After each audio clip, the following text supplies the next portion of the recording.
guys, so I am Manjusha. Right now I am working as a data scientist in United States. So recent గా నాకు Instagram లో, LinkedIn లో, WhatsApp లో చాలా మంది DMs చేస్తున్నారు. లైక్ మీ జర్నీ ఎలా ఉంది, యుఎస్ఏ రావచ్చా, అండ్ యూనివర్సిటీస్ ఎట్లా ఫిల్టర్ చేసుకోవాలి, అండ్ మీకు ఈ జాబ్ ఎలా వచ్చింది అని. అండ్ హానెస్ట్లీ చెప్పాలంటే ప్రతి ఒక్కరికి రిప్లై ఇవ్వాలంటే కొంచెం కష్టంగా ఉంది. So I thought like instead of replying to everyone, why not do it as a series అని. సో ఈ సిరీస్ లో నేను నా రియల్ జర్నీ మొత్తం షేర్ చేసుకుంటాను. Like how the dream started and how I prepared, universities ఎలా apply చేశాను, అండ్ మాస్టర్స్ ఎక్స్పీరియన్స్ ఎలా ఉంది, ఇంటర్న్షిప్స్ ఎలా వచ్చాయి, జాబ్ ఎలా దొరికింది అని హానెస్ట్లీగా షేర్ చేస్తాను. బికాస్ నేను కూడా వన్స్ మీ ప్లేస్ లోనే ఉన్నాను కాబట్టి. యాక్చువల్లీ నా డ్రీమ్ అయితే 10th క్లాస్ లో స్టార్ట్ అయింది. Like one day I wanted to go to the US. అప్పుడు ఎగ్జాక్ట్గా ఏం కోర్స్ తీసుకోవాలని తెలియదు, డేటా సైన్స్ అంటే ఏంటో కూడా తెలియదు. కానీ ఒక్కటే అనిపించేది like I need to go to US అని. బట్ నా మైండ్లో ఒక్కటే క్లారిటీ ఉండేది, if not USA then no other country అని. కానీ లైఫ్ అనుకున్నట్టు ఇమీడియట్గా జరగదు కదా. సో బీటెక్ అయిన తర్వాత డైరెక్ట్గా యుఎస్ఏ వెళ్ళడం అయితే పాసిబుల్ అవ్వలేదు. బికాస్ ఫైనాన్షియల్గా ప్రిపేర్ అవ్వాలి అండ్ కెరియర్ స్టార్ట్ చేయాలి, ఫ్యామిలీ రెస్పాన్సిబిలిటీస్ కూడా ఉంటాయి కదా. సో అప్పుడు నాకు అర్థమైంది అనమాట, right now USA is not possible అని. అది యాక్సెప్ట్ చేయడం చాలా కష్టం. సో కొన్ని రోజులు చాలా సైలెంట్గా ఆలోచించాను, అసలు ఇది జరుగుతుందా, యుఎస్ఏ డ్రీమ్ గానే అయిపోతుందా అని. చాలా డౌట్స్ కూడా వచ్చాయి. బట్ ఒకటి మాత్రం డిసైడ్ అయ్యాను, డ్రీమ్ని మాత్రం వదలకూడదని. సో నేను ఫస్ట్ అయితే జాబ్ స్టార్ట్ చేయాలని డిసైడ్ అయ్యాను. అప్పుడే నాకు యాక్సెంచర్లో జాబ్ వచ్చింది. సో యాక్సెంచర్ వర్క్ స్టార్ట్ చేశాక లైఫ్ కొంచెం డిఫరెంట్గా ఫీల్ అవ్వడం స్టార్ట్ అయింది. ఫస్ట్ టైం కార్పొరేట్ ఎన్విరాన్మెంట్లో వర్క్ చేయడం, రెస్పాన్సిబిలిటీస్ హ్యాండిల్ చేయడం, డెడ్ లైన్స్ మీట్ చేయడం, అన్నీ కొంచెం న్యూ ఎక్స్పీరియన్స్ అనమాట. సో స్లోగా నేను వర్క్ నేర్చుకున్నాను అండ్ టీంలో వర్క్ చేయడం, ప్రాబ్లమ్స్ సాల్వ్ చేయడం అండ్ రెస్పాన్సిబిలిటీస్ తీసుకోవడం అన్నీ ఎక్స్పీరియన్స్ అయ్యాను.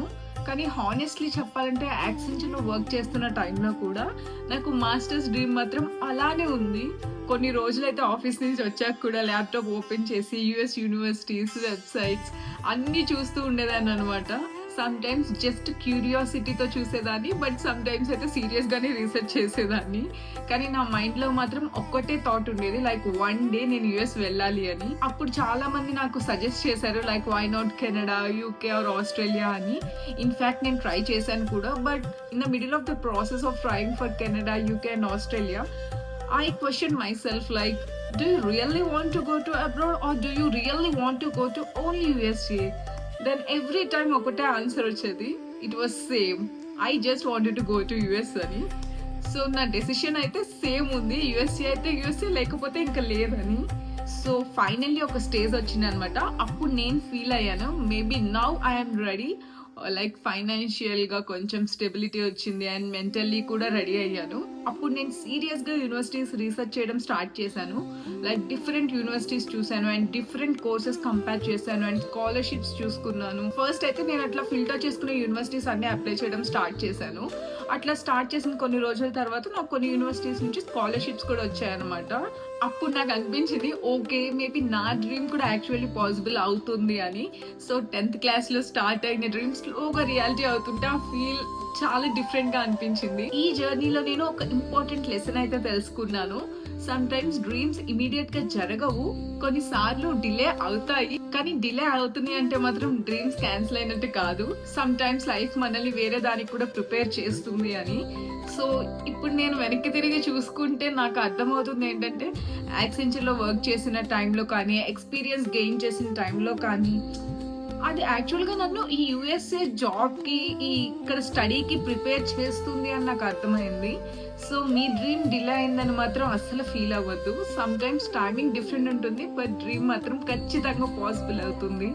సో నెక్స్ట్ ఎపిసోడ్లో నేను డీటెయిల్గా చెప్తాను యూనివర్సిటీస్ ఎలా షార్ట్ లిస్ట్ చేసుకోవాలి అండ్ స్కాలర్షిప్స్ ఎట్లా అప్లై చేయాలి and finally why I choose my university particularly అని. సో మీకు ఈ వీడియో నచ్చితే please do like, share and comment and don't forget to subscribe because ఈ జర్నీ ఇప్పుడే స్టార్ట్ అయింది. So yeah, that's it for today's vlog guys. Bye.